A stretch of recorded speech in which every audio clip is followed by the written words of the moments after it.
Please join us. I welcome here Mr. Olani Yusuf, Chairman, Nigerian Economic Summit.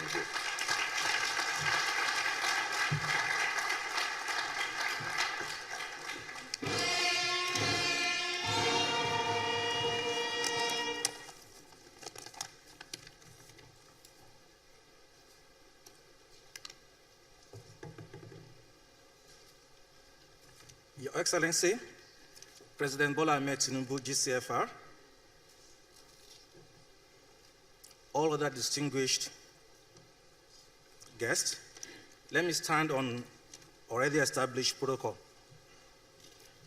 Your Excellencies, our partners, delegates, friends and members of the Nigerian Economic Summit Group, I warmly welcome you to the 29th Economic Summit convened under the theme, Pathways to Sustainable Economic Transformation and Inclusion.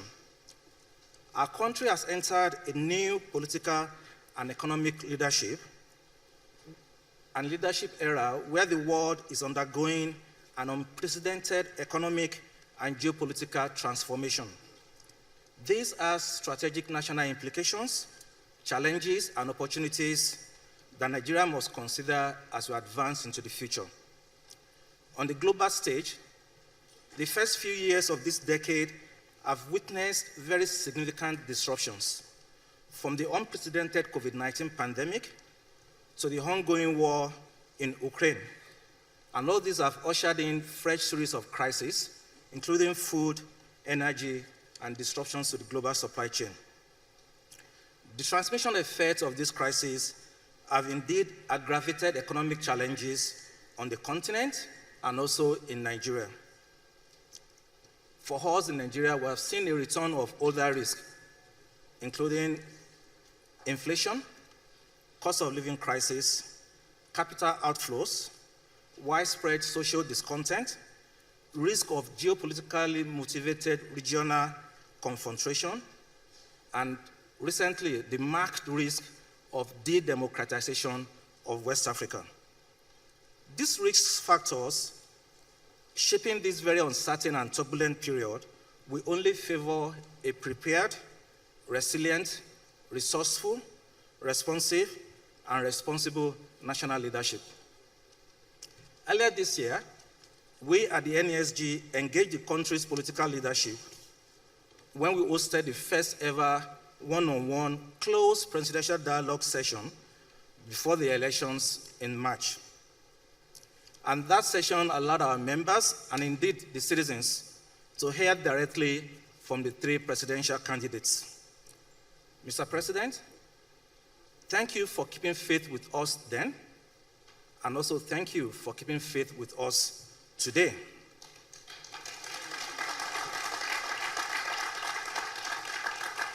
You had promised back then that you will work with the NESG and you will be at our summit.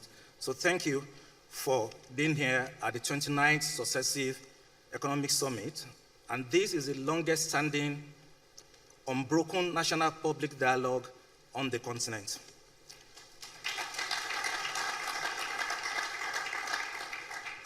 In the last decade, the NESG has kept faith with the government and Nigerians in our four critical roles as a dialogue partner, a watchdog, connector, and intervener.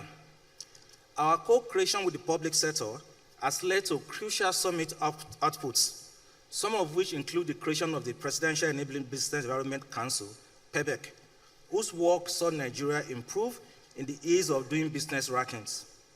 Our work also includes the setting up of the Office of the Chief Trade Negotiator, whose work the NESG community actively supported in the country's final signing and ratification of the African Continental Free Trade Area. Our work in the past decade has also included the creation of the National Assembly Enabling Business Roundtable, what we call NASBA, which is a joint collaboration between the NESG, the National Assembly, and the Nigerian Business and Bar Association. And the work of NASBA has led to the passage of landmark legislations, including the Company and Allied Matters Act 2020, the Petroleum Industry Act, the Seed, Fertilizer, and Plant Varieties Act, amongst many others. As the stewardship of the 7th consecutive democratic transition of power passed on to this administration of renewed hope, Your Excellency, your administration's unveiling of the 8 priorities of government, which focus on economic growth and job creation, ending poverty, access to capital, inclusivity, food security, national security, fairness and the rule of law, and of course, an anti-corruption stance, provides a strategic perspective of your government's grasp of both the issues and the solutions to the problems facing our nation. And of course, also of the need for the transformation of the Nigerian economy into one that is competitive, sustainable, inclusive, and open. But this will only be possible if both the public and private sector leaders work together towards the same national value and vision. Hence, this year's summit has been calibrated as a burning platform to answer the question of the essential pillars of economic transformation that will get us to the future envisaged by the government. The need for urgent strategic shifts that impact the ease and the cost of doing business within a relatively short time is a matter of existential threat to the survival of enterprises and of entrepreneurs. The low access to and the increasing cost of FX, the high cost of inventory, of imported inputs and operations, coupled with the diversity of taxes, continue to erode business balance sheets with resultant contraction in production and in employment. Large firms are battling with low capacity utilization, while medium, small, and micro enterprises also grapple with multidimensional complexities.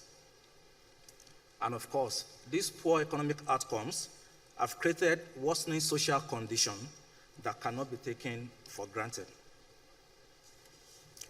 With more than 100 million of us being multidimensionally poor, there are potentially more risks of stagnation and distress if a low growth and low investment era persists. The future of the Nigerian child is also at stake across every geopolitical zone. Also, the Nigerian aging population is equally at risk.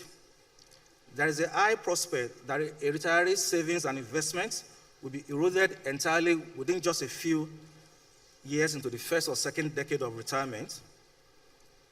Our high fertility rate, which is driving a very high population growth, higher than our economic growth, also poses a risk of an unproductive population bulge, with an unmanageable social infrastructure cost and a huge burden for supporting our children's health, nutrition, and education.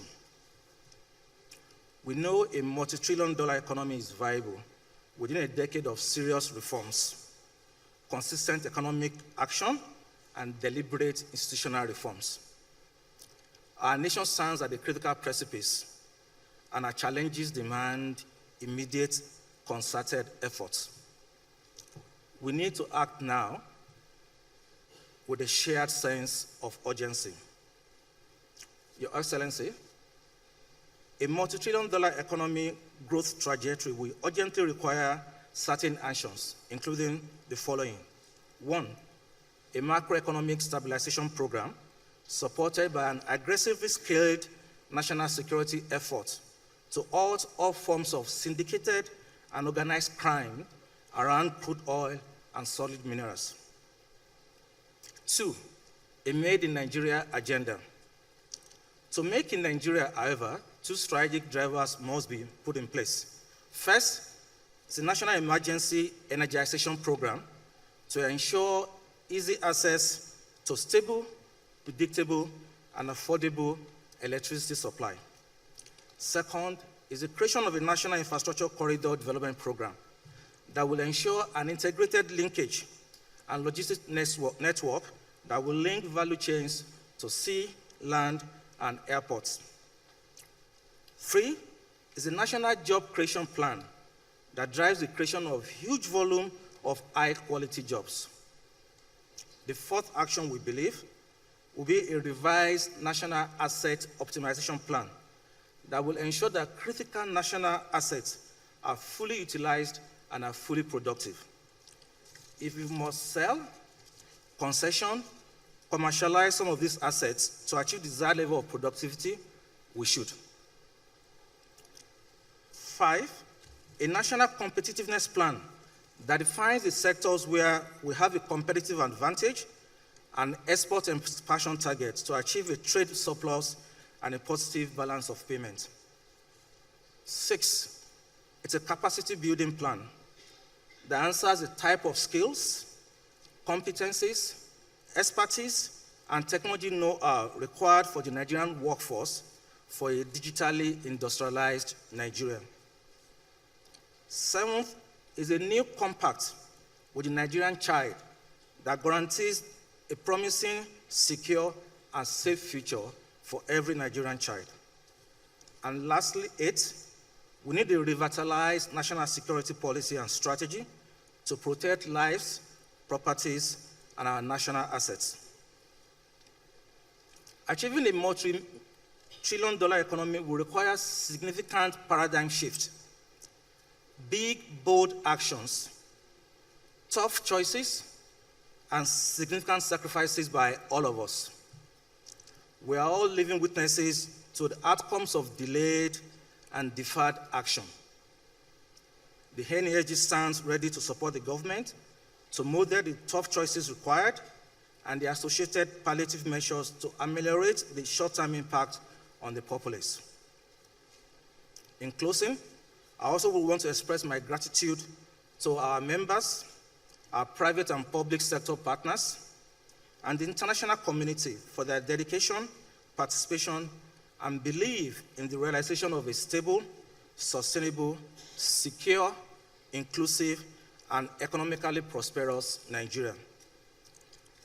Our sincere gratitude at the NESG goes to the Honorable Minister of Budget and Economic Planning, who is our co-host of this summit, the Honorable Minister of Finance, and the Coordinating Minister of the Economy, and the Minister of Health and the Coordinating Minister of Social Welfare for their support in ensuring the 29th Nigerian Economic Summit became a reality.